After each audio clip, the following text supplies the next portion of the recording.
I am Ferdinand Marcos, and I am the President of the Republic of the Philippines. I stand today on behalf of 110 million Filipinos. Araw, ako po si Attorney Elaine Atienza, tagapagsalita ni Representative Ferdinand Martin Romualdez. PGMN is twisting the narrative. Ang issue dito ay hindi tungkol sa malayang pamamahayag. Lalong hindi ito tungkol sa karapatan ng sino man na punahin ng gobyerno. Ang tunay na tanong, meron bang humingi ng pera kapalit ng katahimikan? Representative Ferdinand Martin Romualdez only did what any other person exposed to the same circumstance would do. He reported it to the proper authorities, and the NBI acted on that report pursuant to its mandate under the law. Whatever materials or exposés they claim to possess are irrelevant to the criminal allegations of extortion that are now under investigation. If anyone believes he has evidence of wrongdoing, the proper recourse is simple. Release it, submit it to the proper authorities, and let the proper institutions act on it, not use it as leverage in exchange for money. That is what PGMN did. They purportedly produced a video that was allegedly ready to run several weeks ago, and yet chose not to release it. That is not journalism. That is extortion. Ultimately, this case will be decided by facts, evidence, and the rule of law, not by competing narratives in social media. Such conduct undermines legitimate journalism and damages public trust in genuine media institutions. Simple lang po ito. Sa demokrasya, malayang pumuna. Pero malinaw po sa ating batas, krimen ang pangingikil. Tama. Maraming salamat po. So yun guys, napakinggan nyo yung si Attorney, ang tagapagsalita ng dating Speaker Martin. Di ba? Tama naman po yung sinasabi niya. Eh kung may sapat na ebidensya, dalhin na sa proper forum doon sa korte, ombudsman, DOJ. Di ba? Hindi yung gagawin mo sa social media na para sirain ng isang tao, para ang mga tao. Eh, ibig sabihin, para sirain mo yung dating speaker. Para ang akala mo makuha mo ang simpatya ng taong bayan. 'Di ba? 'Yun naman ang target nila eh. Sirain si Speaker Martin. Pero dahil diyan sa mga ginagawa nila paninira sa kanya. Mga kababayan, hindi rin magpapatinag ang mga 'yan. Itong kampo ng dating Speaker Martin. At alam din po natin ang lagi kong sinasabi, nagiging maingat po ang dating Speaker Martin. Lalo na po sa apelyido niya at sa Pangulo ng Pilipinas ay magkadugo sila. Do you think gagawin niya yung mga baratang ni Mabanta, ni Franco? Jesus. Biro mo nahuli na nga si speaker pa rin ang pinagbibintangan, di kayo naloka. Kasi gawain nila yan guys. Alam nyo yan. Kaya yung mga style nila, style bulok. Sa totoo lang, di ba? Dinadala nila sa social media para lang magpapahiya ng kapwa nila, ganun. Para gusto nila ipahiya si dating Speaker Martin. 98% sa social media, ang mga Pilipino may cellphone.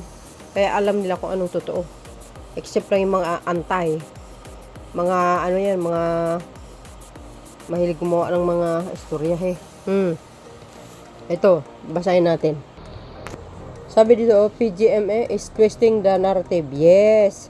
Panoorin, naglabas ng pahayag si Attorney Elaine Atienza, spokesperson ni former House Speaker Martin Romualdez, kaugnay ng paninikil umano ni Peanut Gallery Media Network founder Franco Mabanta sa congressman. Ultimately, this case will be decided by facts, evidence, and the rule of law, not by competing narratives on social media. Ayan, saad ni Attorney Atienza. Tama nga naman guys. Alam nyo yung mga anti-Marcos, lalo pa yung mga di ba makadetarte yan si Franco? Galing kaya nila gumawa ng fake istorya, sa totoo lang. Hindi sila, kumbaga, natatakot sa maaring ibalik sa kanila. Karma ba? Ganon. Pero tingnan nyo ngayon, nasaan ba siya? Di ba? Kundi ginarma. So, yan, maliwanag. ang dating Speaker Martin, guys, walang tinatago. Tsaka isa pa, hindi naman tumatakas yan. Hindi talaga tumatakas. So, pag bintang kayo ng bintang, sige, maglabas kayo ng ebidensya. Tama yung sinabi ng attorney. Para puro may ka nga. Di ba yun naman dapat ang maaring gagawin? Kaso yung ginagawa ni Mabanta lantaran. Pero hindi rin siya nakakatakas. Akala niya walang nagtitik-tik sa kanya. Tingnan niyo to, guys.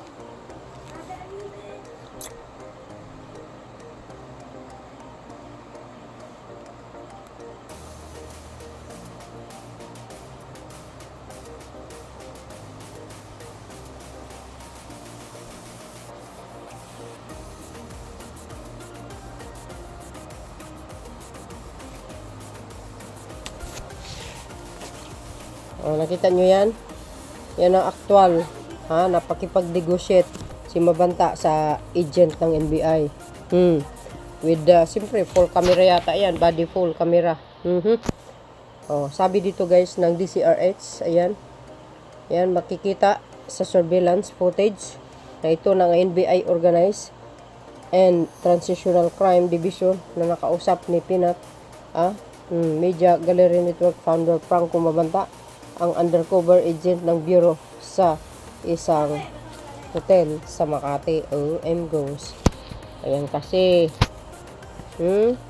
bit-bit ng hinting nagpanggap na tauhan ni dating House Speaker Martin Romualdez at ang bag na naglalaman ng hinihingi umano pera ni Mabanta. Hindi raw ito tinanggap ng founder dahil maraming tao sa hotel at sa halip ay ipinadala ito sa isang country club sa Pasig City. Ayon sa NBI, 350 million na ibaba sa 300 million. Kalaunan ang hinihingi ng grupo ni Mabanta kapalit ng hindi paglabas ng umay video na kaugnay na nag-uugnay kay Romualdez sa korupsyon. Mayroong video pa ba yan? Una na iginit ni Mabanta na inosente siya at set up lang ang nangyayari. Ayan, ito yung actual na entrapment na bukod po doon sa cellphone na pina-upload natin.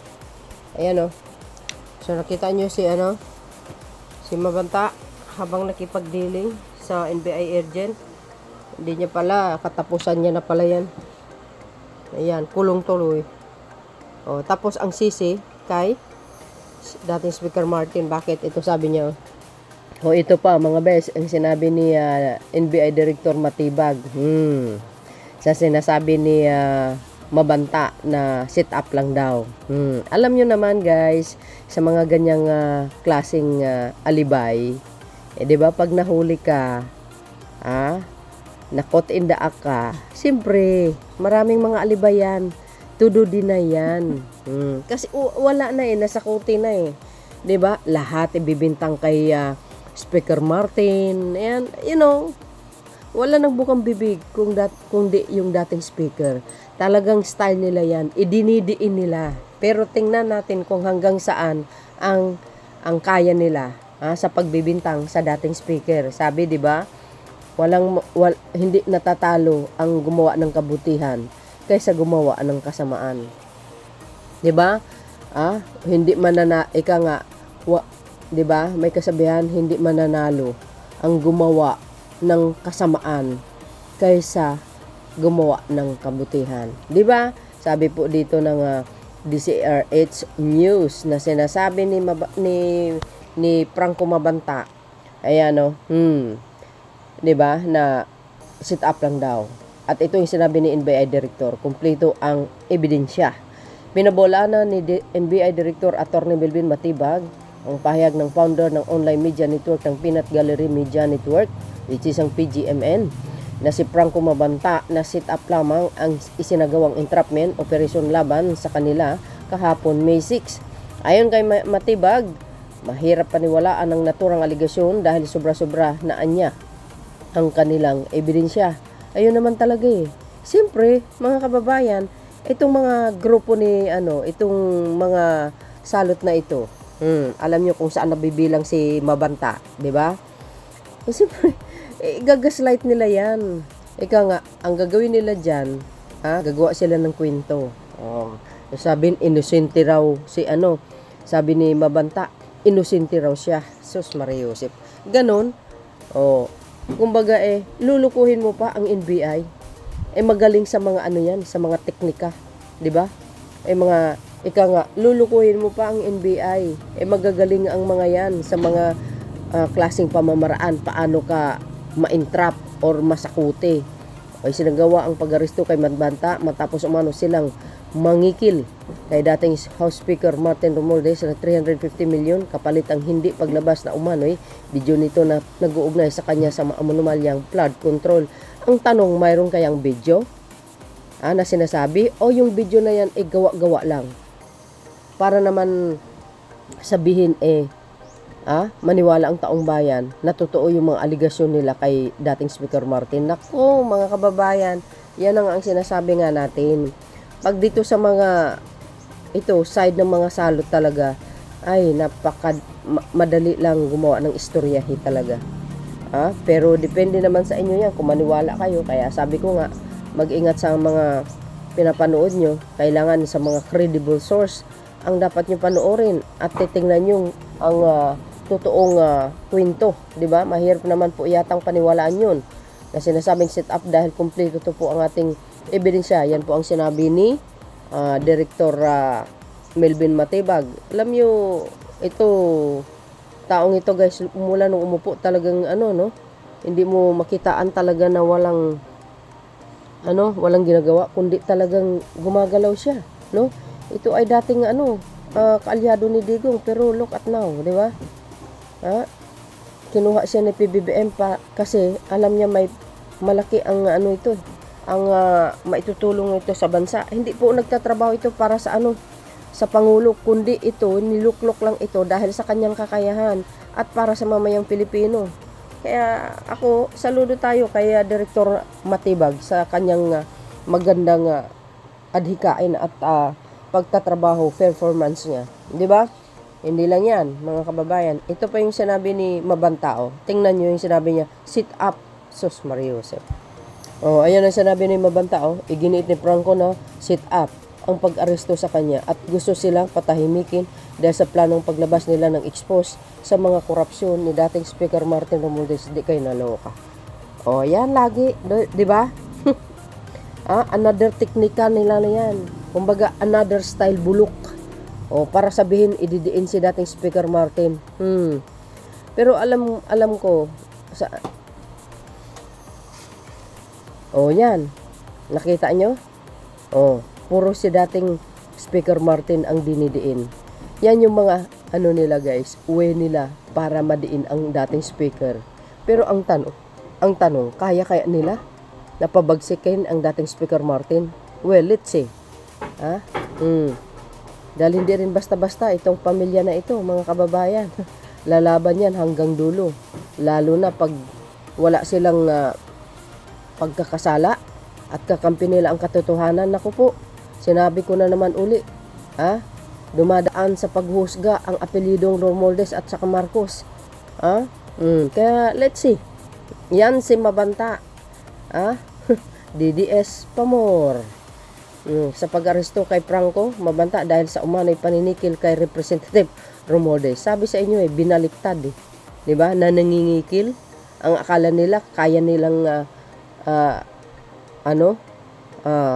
uto-utuin ito si dating Speaker Martin. Yan ang akala nyo, di ba? Very professional ang mga yan. Alam nila yung mga mga galawan nyo. Naku po.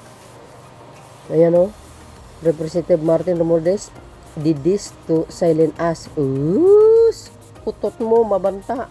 Nahuli ka lang ikaw ang nangikil tapos ibinaliktad mo, gunggong. Why? Because the timing of the release of our expose. Sus, matagal na, hindi nyo in-expose. Dalhin mo doon sa proper forum, sa korte. Would leave him in a desperate situation. Excuse me. Diba? It's only your wrong wrong narrative and black propaganda against the former Speaker Martin Romualdez. Particularly with his vast current troubles with the ombudsman hanging over his dead. Oh, well, ano lang yun naman aligasyon lang naman ni ombudsman. Pero mapapatunayan din ni dating Speaker Martin yan ng harap-harapan. Oh, sa umpisa pa lang, marami nang nagsabi. Yan naman wala namang involvement si dating Speaker, even the ICI. 'Di ba? Pero ganun pa man hindi naman siya tumatakas. Kaya niya naman sagutin ang mga aligasyon laban sa kanya. Pag sabi nga di ba ni Senator Lacson, soon isa sa mga ipapataw sa Blue Ribbon Committee si dating Speaker, harap at harap yan. Kaya nga abangan po natin, clearly listening to what the whole country wants, and is the last willing to hold accountable the man widely believed to have sabotaged the first 3 years of his administration. I don't think so. Sino ba ang gumagawa ng ingay sa social media? Di ba? Mga Duterte. Kayong magkapatid na yan, kasama ka na dyan, DDS ka madali mo lang sasabihin yan, pero wala kang proof, hanggang salita lang. Tama yung sabi ni Atty. Atienza, hindi sa social media, dapat dinala mo sa tamang binyo, like, sa korte, RTC, dyan, DOJ. Puro kayo ingay-ingay sa social media. Dahil ngayon nasa kote ka, nasa kulungan, nga. Ngayon sino ang mas talunan? Di ikaw. Pag karma kasi, yan ang resulta. Si dating Speaker Martin, kinarma ba? Hindi. Yang pagdidiin nyo sa kanya, lalabas din ang katotohanan yan pag humarap na sa tamang binyo. So yun, mga kababayan, anong kapalagay nyo kay Mabanta? Yan. Bintang kayo ng bintang malita.